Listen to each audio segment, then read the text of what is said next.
Okay. Good morning, everyone. So today we're going to talk of something which I feel is very, very important. We're talking of mental hygiene.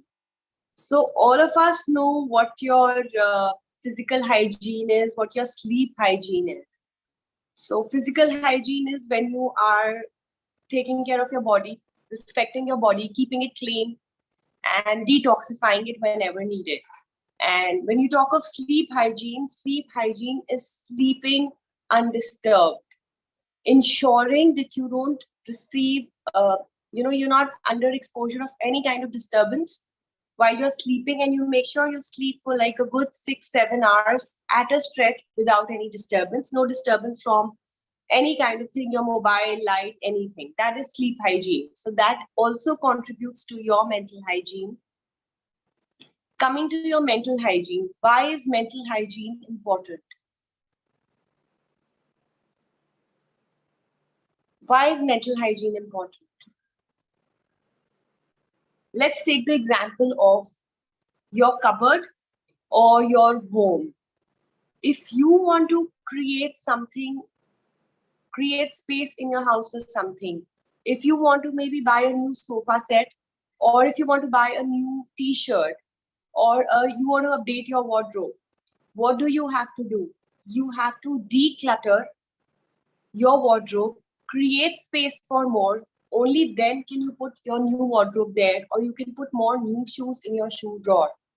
Similarly, if you want to buy a new sofa or a new table for your house, you have to get rid of the old one or put it in another appropriate place where it's supposed to be, and then create space for the new sofa or the new furniture to flow in.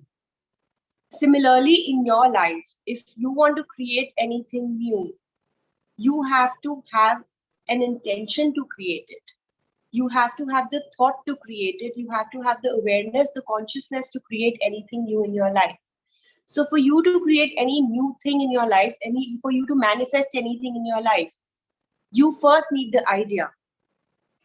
Where will the idea come from? The idea will come from within you, or maybe you pick up an inspiration from the environment. But how will it come if there is no mental hygiene? Only if you create space for something to flow, you attract it. So if you are mentally in a ruckus of all kinds of thoughts due to overthinking or any kind of negative emotions which you have not processed, how will you let the positive, how will you let the creation, the ideas for creation come to you? This is why I'm addressing the topic mental hygiene today, because I realized most of us get stuck in the idea of our old thoughts and negative patterns. We remain in a loop of those and we do not create space for new, better, and a positive version to flow in. And all of us are aspiring to have a new life, create something, manifest. We are all trying to manifest certain things in our life, maybe related to our health, our money, our relationships, but we're stuck in certain areas. Have we ever looked at it that why are we stuck? We are stuck in a lot of cases because we have not maintained mental hygiene. We are stuck in a loop of our negative thinking, negative thoughts, our old patterns. Maybe some of them are flowing through us through our generations, and they become a part of our subconscious, and we've made no effort to heal them, to clean them, and to create space for more. So I will just share a few pointers with you today that how you can check where your mental hygiene is coming from, and why is it important to maintain a good mental hygiene. I'll give you a few pointers to check and get a idea of what your true mental state is so that you can do something to improve it and to maintain a healthy, clean mental hygiene. Uh, One more perspective why I want to share with you certain things I will be sharing with you in the session is the way I've given an example to you, that you have to create space to get new things. Similarly, when you are making a building, when you are making your house, there is a specific space for putting your bed. your bed will go into the bedroom. Your door will go to the entrance of the house, and your dining table will go to a specific area. Your cooking equipment will go to the kitchen. There is a designated place for everything. You cannot have a function, have a house function or have a building function without having all the elements. You cannot have a building, a functional building, without electricity or water equipment or your bathroom accessories or your kitchen gadgets or maybe a cooking station and all. Everything has to belong to a house. You cannot have a house saying that I'm not going to create a bathroom in this, or I'm not going to put any kind of water fittings in it. Everything is an essential component of your house. So maybe some of the things you might just, when you think of maybe when you think of your flush tank or when you think of your toilet seat, you don't get a very clean, maybe at times you don't get a very good feeling about it, that I'm talking of something dirty.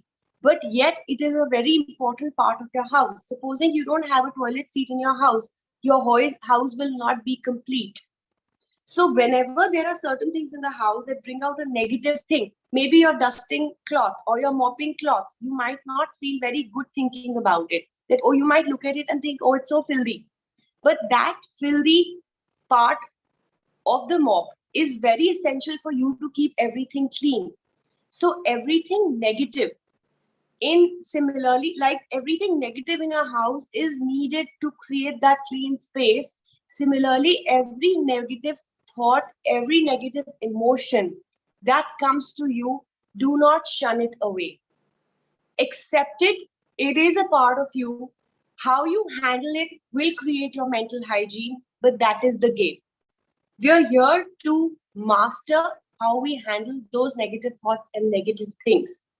So, like a building is not complete without all the things, your home is not complete without all the things, your mind is not complete, you are not whole and complete without your negative side.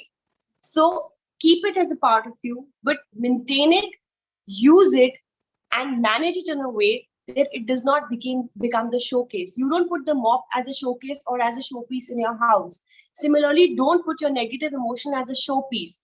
Learn to manage it and create mental hygiene. So how is it you can assess your mental hygiene? How do you feel when you wake up in the morning? Do you feel very energetic and happy about the day? Or do you feel really drained and very discharged and very down and low that, oh God, another day and I have so many battles to win? When you start looking at your life as a battle, again, there is lack of mental hygiene. The headspace in which you go to sleep at night contributes to your mental hygiene. And a lot of times in the day when you're sitting all by yourself, or maybe you can just check in every 2 to 3 hours in your day. You can put an alarm on your phone and check in every 2 to 3 hours that how do I think? How am I feeling? If I'm going to go for a meeting or if I'm supposed to catch up with a friend or have a conversation with any family member, what is the headspace I am operating from? What is it that I am making of the conversation or that situation in my mind? If your perspective to a situation, if your approach to a situation, if your mental chatter to the situation or the person is always negative, that's where you're lacking mental hygiene. That's where you need to address some aspects of you which have been left unattended by you, maybe in your childhood, maybe in your yesterday, maybe today morning, maybe you needed to address something in the morning. There was a trigger in the morning which you left unaddressed and untaken care of, and it started creating a lot of mess in your mind and took away your mental hygiene. Maintaining your mental hygiene is more important than keeping your physical hygiene. Physical hygiene contributes to your mental hygiene. If you keep your body clean, if you have a feel good factor about yourself, it contributes to your mental hygiene without a doubt. But your mental hygiene is as important, because what kind of thoughts you're feeding, how your mind is working, is contributing to every aspect of your body. It is creating and taking away also your chemical balance in the body. You are responsible for the happy hormones that you create in your body or the stressful hormones. You are responsible for the serotonin and the cortisol in your body just by your thoughts. and you can just start managing your thoughts better by maintaining mental hygiene. Now, one more aspect before we go to the tips of handling your mental hygiene is, let's look at how you handle a physical injury. Do you, when you have a cut, do you just tape it? Do you just band-aid it? Or do you clean it? Maybe with water, you wash it with water, you ice it if needed to stop the bleeding, you put an ointment, you clean it with any kind of antiseptic, and then you put a band-aid, or you just straight away tape it. If you straight away tape it, what is the chance of an infection? Very high. Whereas if you clean it, you give it the right kind of first aid, and then you apply the band-aid, what is the probability of healing? Extremely high. Your body automatically aligns to healing and you heal. So similarly, let's start treating every psychological wound of yours like a physical wound. We are trained. If you're feeling dull, we might just meet a friend or a family member, and the friend or your family member would just tell you, just shrug it off. Just shrug your head, move your head, and just move on. Do you do that to a fracture? Do you tell yourself you're meeting a friend with a fractured leg? Will your friend tell you just shake it off and just get up and start walking? No, you won't. So do not expect the same out of a psychological injury. Your psychological injury needs to be addressed, needs to be given time to recoup as much as your physical injury does. Would you ever walk over a physical injury? Your leg is broken. Would you ever say that, let me ignore it and keep walking? No, it'll get worse. That is the same with your psychological injury. You cannot ignore it. The more you ignore it, the more it haunts you, the more it multiplies and manifests into something bigger and comes back to you with a bigger bombshell. So start addressing it when it starts happening. That is the best way to address a psychological wound. If you don't address it, you end up feeling lonely. You're feeling cheated by a friend, and you're feeling very lonely. And what happens? Just by acknowledging that, yes, today I'm feeling lonely, and you get up and you go out, you meet a friend, or you just go out and treat yourself, engage in some activity, you feel better. Whereas if you don't acknowledge that you're feeling lonely, what happens is you start feeling very negative. You are just going to give yourself all kinds of negative thoughts. Just take away your mental hygiene totally by feeling. You can just take away your mental hygiene totally by feeling lonely, because you can just keep telling yourself you don't deserve any friends, you're meant to stay alone, and so on and so forth. Whereas just by a conscious action, when you're feeling lonely, you can just change your perspective to loneliness. Then we come to the situation when we experience failure. Instead of just resisting the failure, if you just acknowledge the failure and you just respond wisely to it, learn your lesson from it, make a better proposal the next time. If you failed in any assignment, do more homework, do more groundwork, and get back. You change your response, your output will be different. Whereas if you just keep brewing on the failure, it's going to take away your mental hygiene and add a lot of negative thoughts to you. Again, creating a lot of hormonal and chemical imbalance in your body. Then when you face rejection, a lot of us face rejection in very small areas. You might just feel rejected even when you're standing in the queue for billing and somebody tells you to go and stand behind because you're out of the queue. You might just feel rejected at that moment. So what happens? A small rejection is enough for your self-esteem to get hampered and for you to start thinking of things very negatively. Again, address it there. Take care of your self-esteem. Acknowledge that, okay, that person spoke to me so rudely for standing in the queue or standing out of queue. I admit I felt bad, I felt rejected, but it's okay. I have to follow a certain decorum in a public place, and it's okay for somebody to ask me to go and stand in the queue. The minute you acknowledge this to yourself, you get back your self-esteem.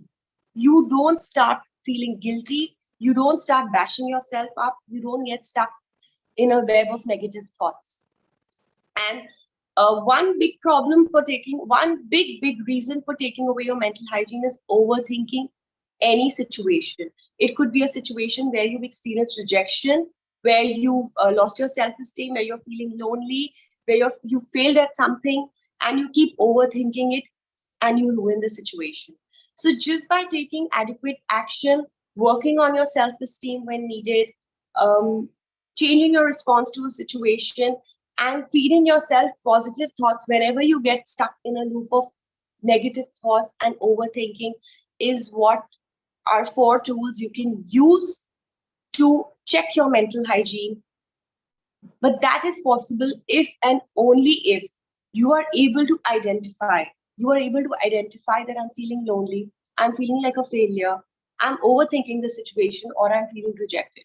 So if you're able to identify any of these four things, it's very easy for you to counter them with the four uh, actions. Like when you're feeling lonely, take the adequate action.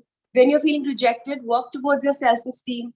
When you're feeling like a failure, learn your lesson, change your response to the situation. And whenever you're overthinking a situation and filling your mind with negative thoughts and negative situations, please feed yourself with positive thoughts. One more thing, rather two more things that can really ruin your mental health is when you get stuck in the loop of comparison. When you continuously keep comparing yourself to someone, you're again creating a lot of dirt in your mind. You're just creating negative thoughts and emotions out of nothing.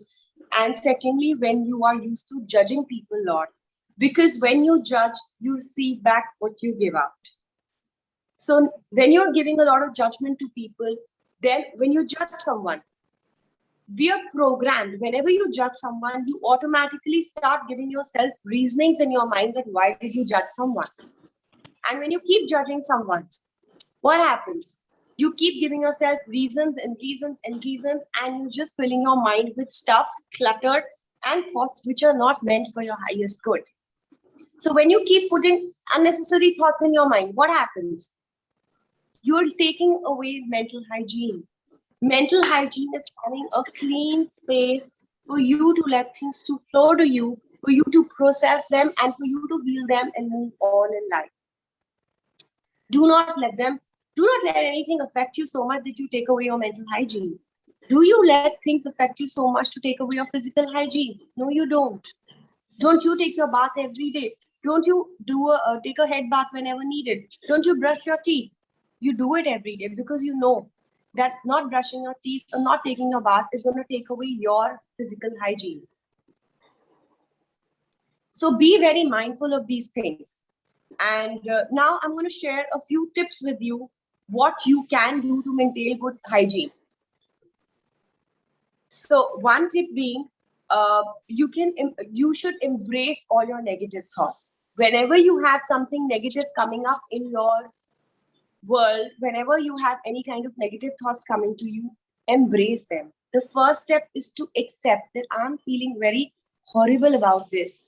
I reacted to a situation not in a good enough manner, and I'm feeling very negative about it. The minute you accept that you're feeling negative about something, what happens? You take a counter action towards it. You respond to it in the necessary manner, and you stop overthinking. The minute you tell yourself, I'm feeling guilty about something, you process the guilt instead of just giving your mind continuous stories. So stop yourself. The minute you have something negative coming up to you, you're feeling negative, instead of judging your own self. When you're feeling jealous of something, when you're feeling guilty of something, instead of just bashing yourself up, just acknowledge that yes, I'm feeling jealous of this situation and I want to create better. The minute you validate your feeling, your mind will stop churning out so many negative thoughts and so many thoughts. So be mindful.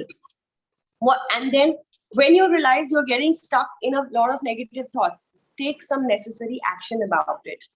Develop a good skill, develop a hobby. You're going to remain disengaged from a lot of stuff because it's very soothing to develop a hobby. Maybe if you want to listen to music, you want to just work on any skill, maybe cooking, or you want to just, at times people like to declutter. I have a few friends who like to clean. When they're feeling a chaos of thoughts in their mind, they like to clean. And they feel as they clean the space, it just clears their mind and you contribute to a healthy mind, body, and soul just by decluttering. So decluttering is so important. Living in a decluttered space is like decluttering your mind. So declutter, engage in any hobby, listen to music, paint, cook, get into gardening, go out, water your plants, do anything, spend time with nature. It will contribute to your mental hygiene. And then another thing is listen to your body. Supposing on a certain day you're feeling very down and low, and your body just does not want to move, or your body does not want to go out and meet people on a certain day. Your body just want to lie down on your bed and maybe just watch something on the TV, sip your cup of coffee, lie down on your bed and just relax. Listen to your body. Respect it. On a certain day, maybe it's just your body that is needing rest, that's needing you to strike a balance between all the wear and tear you've created in your body, and just give it time, time, balance the time that you're giving to repair your body, sleep it out, and your body will just start producing good thoughts. So respect your body. Even if your body is craving something to eat, respect it. At times we get stuck in so much of should be's and should not be's and do's and don'ts, that no, you should not be eating uh, a burger for breakfast. If your body is asking for it, do it once in a while.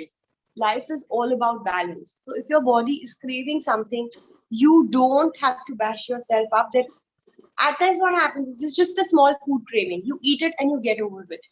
Or you eat it and you keep feeling guilty about it. You can create two things out of the situation. You can either not eat it, keep craving it throughout the day, keep bashing your thoughts throughout the day.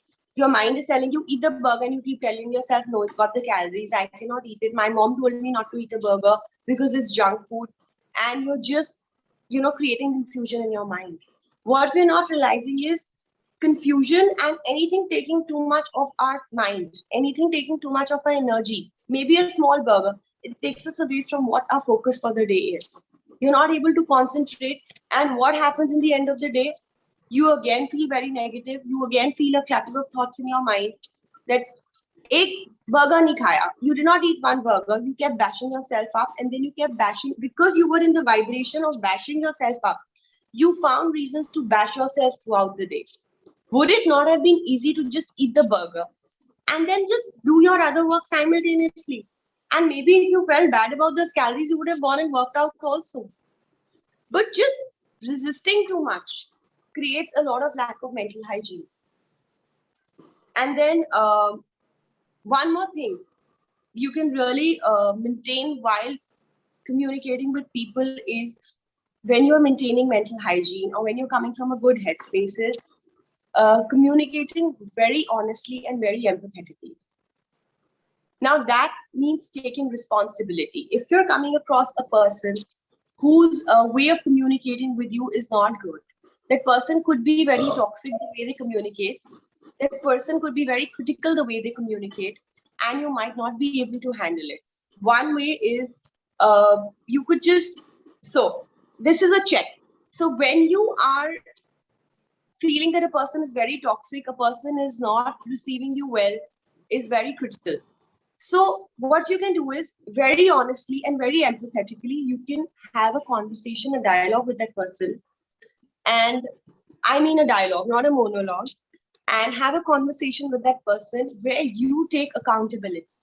Now, how you take accountability of the situation is, supposing I have somebody who's saying very critical things to me, and I go and tell that person that you always talk to me so badly, you're always so critical to me, you're always so rude to me. What am I creating? I'm creating the space of holding that person as the person who's creating a crime, committing a crime, and I'm blaming the entire situation to the other person. Whereas I just go to that person and I just tell that person, I feel bad. I'm feeling a little hurt with the way you're telling me. I will take care of it, but tell me how I can work on it. When you talk to me like this, I feel bad. I'm not able to handle it. What happens when you take responsibility and you change the conversation to I am not liking it, I am feeling bad about it? The minute you take the responsibility of using the words I am, you're not blaming the person. There's a lot of compassion and empathy in your conversation. and automatically the dialogue changes. It works in your favor. And then one more thing. So when it comes to handling your mental hygiene, one is embracing your negative side, engaging in a skill or an activity or any action that lifts you up. Third could be having a very respecting your body, listening to your body. Then it comes to your having a very honest and very empathetic conversation with the other person, taking responsibility. Then it could be, then the fifth thing I would suggest is cutting down on the drama and the toxic people in your life. Now, how do you identify the toxic people in your life? How you identify the toxic people is, how you identify the toxic people is you, when you're trying to have a conversation with the other person out of compassion and love and honesty, if the other person is responding to you with the same compassion and understanding, that person is not going to be toxic for you in the long run. Whereas if the other person starts countering, defending, and starts fighting with you, what is being created? You can just see that it's a toxic conversation. It's depleting you further, creating a negative vibration, negative energy in your space. So again, you need to become mindful about handling such people and start cutting them off in a very diplomatic and in a smart way without hurting them. Please be mindful not to hurt people. It's very important. And then cut the drama in your life. Now, what do I mean by cutting the drama in your life? The drama and the stories that we create.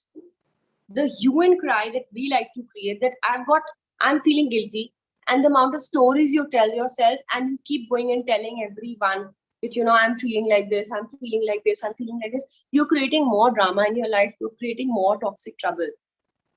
I'm telling you everything from the perspective that how you are harming yourself. So just by creating drama, by repeating the same thing over and over again, all you're doing is setting off a vibration in the universe for you to get manifested more and more in your life. So just cut the drama so that you don't create more of that in your life. And very important tool, create time for self-care. There is nothing like self-care. There is nothing like taking care of your body, respecting your body. There is nothing like a feel-good factor. Engage in an exercise routine. When you feel you're stuck in a lot of negative thoughts, exercise works beautifully, because when you exercise, you release a lot of good chemicals. The cortisol in your body gets drained out. You release it, you detoxify. It works biologically, chemically, psychologically. It works amazingly. There's nothing like a feel-good factor. Nothing can work as good as a feel-good factor. If you feel you're not looking nice, go to a spa. Go to a saloon. Add to, contribute to how you want to look today. Dress up well. There is nothing like feeling good.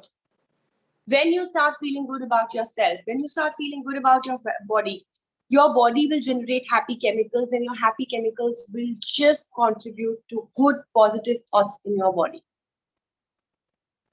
It really lifts you up. So engage, just groom yourself, wear good clothes.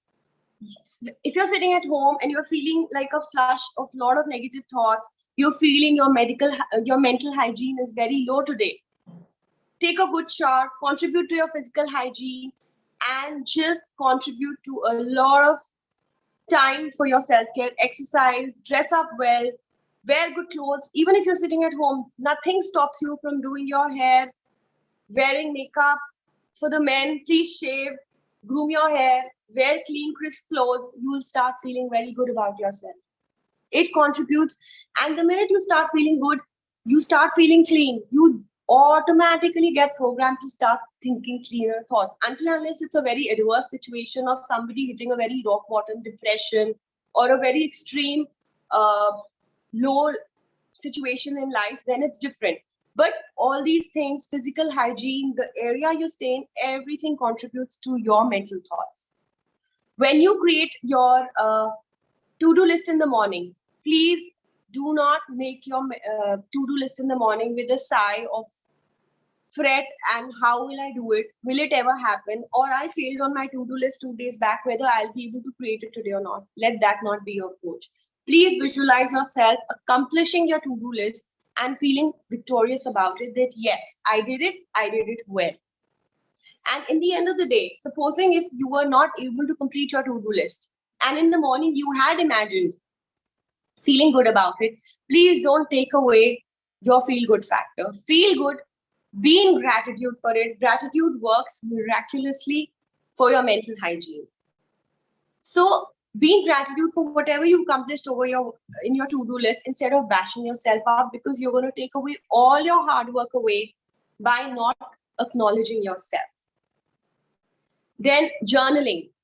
Journaling is a fantastic way of working on your mental hygiene. Whenever you're feeling a negative emotion, whenever you're feeling very low, just take a pen and paper, set an intention that I'm willing to write down whatever is bothering me.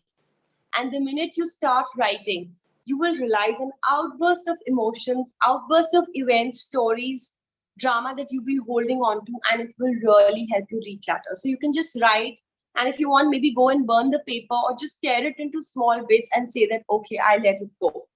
That works phenomenally. Gratitude works phenomenally for your working on your mental hygiene. And then one amazing thing you can do is, when you're feeling very happy, just notice, observe what is really making me feel very happy. What is it that is really making me happy? Is it something that's in my external environment that has contributed to my feeling happy? Am I feeling very abundant today? Am I feeling, and then you might just realize you're just feeling very good about how you look today, and that's contributing to your happiness. Or you might just be feeling very happy because you had a breakfast of your choice, you've eaten something, or you heard a song of your choice, or you had somebody give you a compliment. Maybe you met somebody in the elevator who smiled at you and you smiled back. That is making you happy. Just check. It could be a very small thing that is contributing to so much happiness, and make that an everyday practice. It might just be a very small thing, and it's lifting up your mood and it's keeping you happy. And it could just become a mood elevator for you at any moment when you're feeling very dull. It could just become that power dose for you that you could use for your feeling good. And another thing is, please start setting your goals in a positive language. Instead of saying that I don't want to eat junk food today, affirm that I am going to eat healthy food today. That is very, very important. Because the more I am not, I do not, I will not, I should not, the more not you feed in your mind, the more negative clutter you create in your mind. You're just feeding your subconscious the word not, do not, should not, creating to a very, very negative way of communicating with everyone. The more you practice positive words with yourself, the more you will practice them with everyone. So be very mindful. Any questions, anybody? Anybody has any questions? No. So, hi Pooja. Hi. Hi, this is Vinay. Can you be a little So, louder?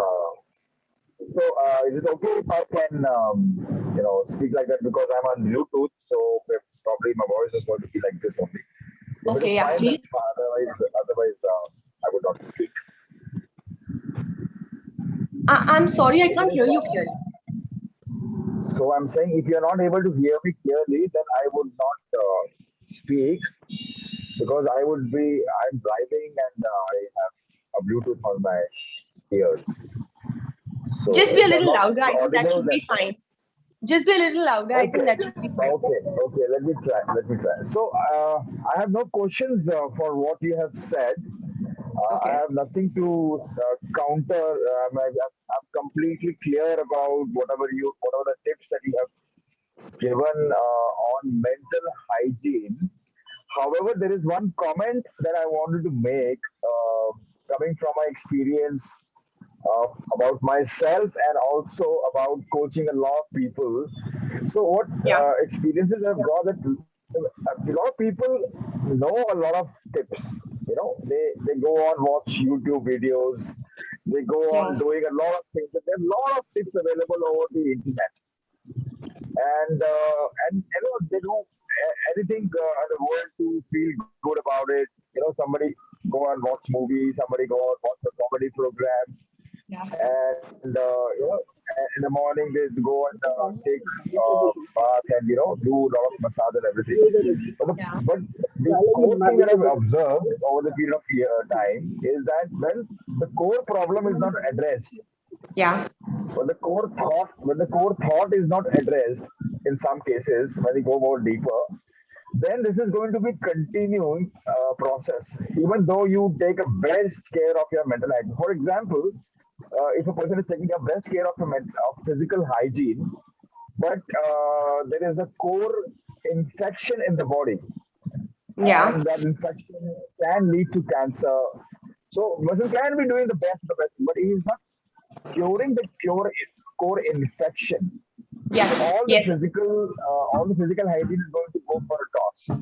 So my Yes. recommendation is, other than what you do as a mental hygiene, my recommendation and invitation to everyone is also that try to go to the core thought. What exactly is troubling me all the time? What exactly is the triggering point for me?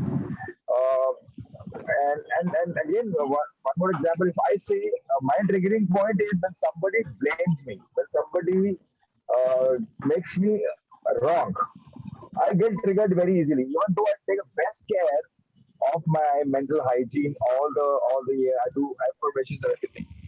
But when the core thought was not addressed, I used to get triggered very easily.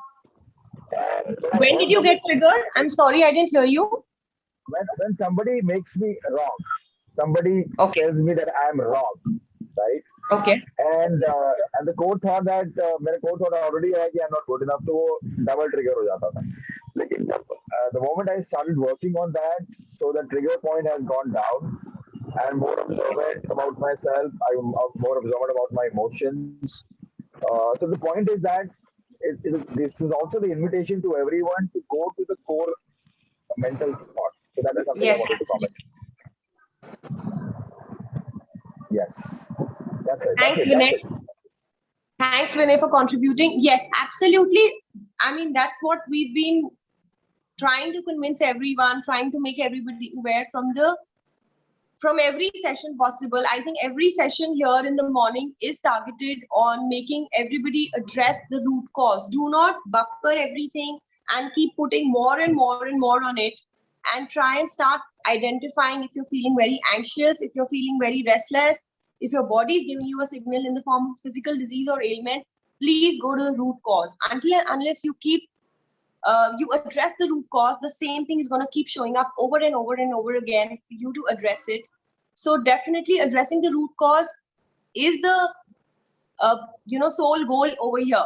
But yes, you can check your mental hygiene, and then you can take these as cues for you to know that yes, there is something that there is a core issue that needs to be addressed. There's a root cause that needs to be addressed. So look at every physical ailment or every physical injury or your psychological injury as your cue card to reach the root cause of your problem. So anybody else wants to share anything, please feel free. Anybody has any question, any perspective, please feel free.